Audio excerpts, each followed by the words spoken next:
The construction of Egypt's pyramids, especially the Great Pyramid of Giza, remains one of the greatest feats of engineering and architectural skill in human history.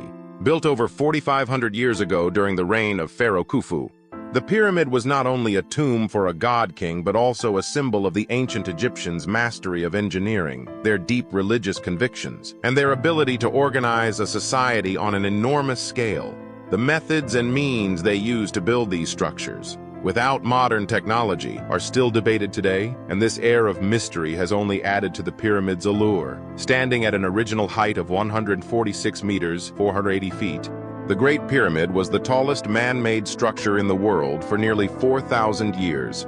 It is composed of approximately 2.3 million limestone blocks, some of which weigh as much as 80 tons. This incredible size alone is astonishing. But what's even more impressive is the precision with which these massive stones were cut, transported, and placed. The construction of such a monumental structure would be an extraordinary challenge even today. And yet the ancient Egyptians managed to achieve it using basic tools and techniques that, while seemingly primitive, were employed with remarkable ingenuity. Pharaoh Khufu, who reigned during Egypt's 4th dynasty around 2580 to 2560 BC, ordered the construction of the Great Pyramid as his eternal resting place. Pyramids served not only as tombs, but also as powerful religious symbols, representing the pharaoh's divine nature and his role in ensuring the continuity of the cosmos. To the Egyptians, the pyramid's shape symbolized the primordial mound from which all life emerged. And the pyramid itself was a ladder that allowed the pharaoh's soul to ascend to the heavens and join the gods. The connection between the pharaoh and the divine made the construction of these structures a monumental task of religious importance, ensuring the pharaoh's successful journey to the afterlife. What makes the pyramids even more impressive is their alignment and orientation. The Great Pyramid, for example, is aligned almost perfectly with the 4 cardinal points, north, south, east, and west, with an error margin of only a fraction of a degree. In a time without compasses, GPS, or even advanced tools for measurement, how did the ancient Egyptians manage such an achievement? The answer likely lies in their knowledge of the stars.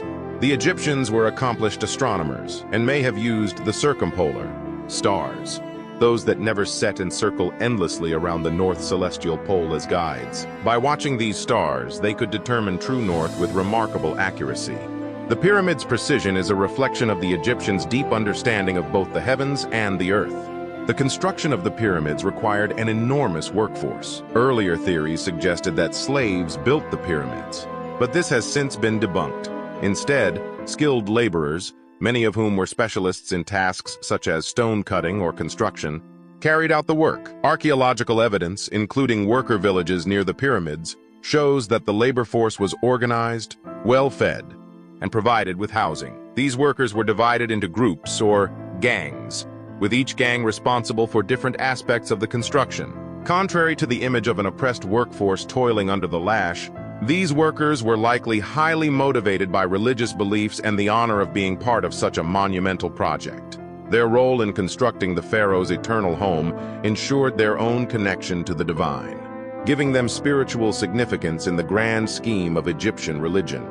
In total, it's estimated that between 20,000 and 100,000 laborers were involved in building the Great Pyramid over a span of about 20 years. The organizational skills required to manage such a large workforce were just as impressive as the engineering itself. Ancient records, along with archaeological findings, reveal that the workers were supplied with food, clothing, and other essentials, and they worked in rotation. Some came from local villages, while others were seasonal workers or conscripts from various parts of Egypt. The Egyptians created an infrastructure around the pyramid site to accommodate the workers, with bakeries, breweries, and granaries producing large amounts of food to keep the workforce healthy and strong. Of course, one of the biggest challenges the Egyptians faced was transporting and lifting the enormous stones used in the construction. The limestone blocks that make up most of the pyramid were quarried nearby on the Giza plateau, but the finer limestone used for the outer casing, as well as the granite blocks used for the internal chambers, came from much farther away. The Tura limestone, prized for its smooth finish, was sourced from quarries on the other side of the Nile, while the granite blocks, some of which weigh as much as 80 tons, came from Aswan. over 800 kilometers, 500 miles to the south. How did the Egyptians transport these blocks over such great distances without wheels or modern machinery? For blocks coming from across the Nile, the most likely method was to float them on rafts down the river. The Egyptians were skilled boat builders, and the Nile provided a natural highway for transporting heavy loads. For blocks that needed to be moved across land, they likely used wooden sledges. There is evidence that workers lubricated the sand in front of these sledges with water, reducing friction and making it easier to drag the heavy stones. This method, simple as it seems, could have allowed them to transport even the largest blocks with relative ease. Once the stones arrived at the construction site, the challenge of lifting them into place began. Scholars have long debated how the Egyptians managed to raise these multi-ton blocks to the height of the pyramid, especially given the size and weight of some of the larger stones used in the king's chamber. Several theories have been proposed, ranging from the use of straight ramps to spiral or zigzagging ramps that wound around the pyramid as it grew taller. The straight ramp theory suggests that a long inclined plane was built to drag the stones up to the necessary heights, but this method would have required an enormous amount of material and labor to build and maintain the ramp itself. Other theories propose that a spiral ramp may have wound its way up the pyramid's sides, allowing workers to transport the stones without the need for a massive single ramp. French architect Jean-Pierre Houdin put forward an even more intriguing theory that the Egyptians used an internal ramp hidden within the pyramid's structure to move the stones upward. This would have allowed the workers to build the pyramid from the inside out, using the structure itself to support their work. While there is no definitive proof of any one method, the idea that the Egyptians employed a combination of ramps, levers, and possibly pulleys to lift the stones is widely accepted. Beyond the external construction, the pyramid's internal chambers are a marvel of engineering. The king's chamber, located deep within the pyramid, was constructed with enormous granite blocks. These blocks, some of which weigh as much as 80 tons, were transported from Aswan and somehow lifted into place with incredible precision. The chamber itself is designed to distribute the enormous weight of the stone above it, with several layers of stone beams placed to relieve pressure on the chamber below. The Grand Gallery, a sloping passageway leading to the king's chamber, is another example of the Egyptians' architectural skill. Its walls are perfectly straight, and its design suggests that it may have been used to help lift the enormous stones into the upper chambers. The internal structure of the pyramid also includes several shafts that extend from the king's and queen's chambers to the exterior. These shafts have puzzled scholars for centuries. Some believe they were meant to provide ventilation, while others suggest they had a spiritual purpose, allowing the pharaoh's soul to escape and ascend to the heavens. The alignment of these shafts with certain stars, particularly those in the Orion constellation, which was associated with the god Osiris, lends credence to the idea that they were part of the pyramid's religious function, helping the pharaoh's spirit navigate its journey to the afterlife. The construction tools used by the Egyptians were simple but effective. Copper chisels, stone hammers, and saws were used to cut the limestone, while dolerite pounding stones were employed to shape the harder granite. Despite their limited technology, the precision with which the Egyptians worked these materials is remarkable.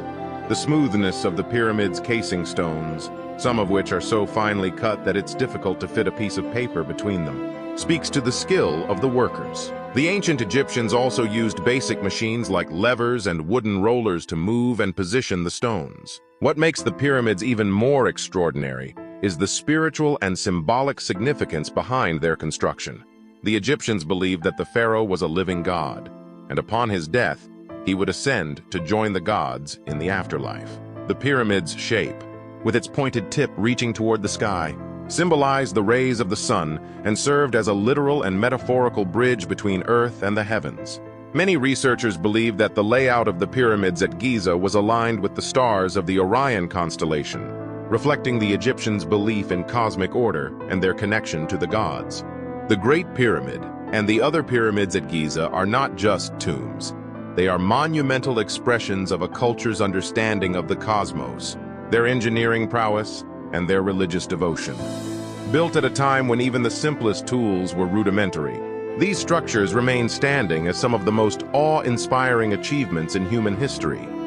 They continue to inspire and baffle archaeologists, engineers and travelers alike, leaving us to wonder how a civilization so ancient could create something so monumental with the tools at their disposal. Thank you for watching this video. Hit that like button and subscribe to my channel for more interesting videos.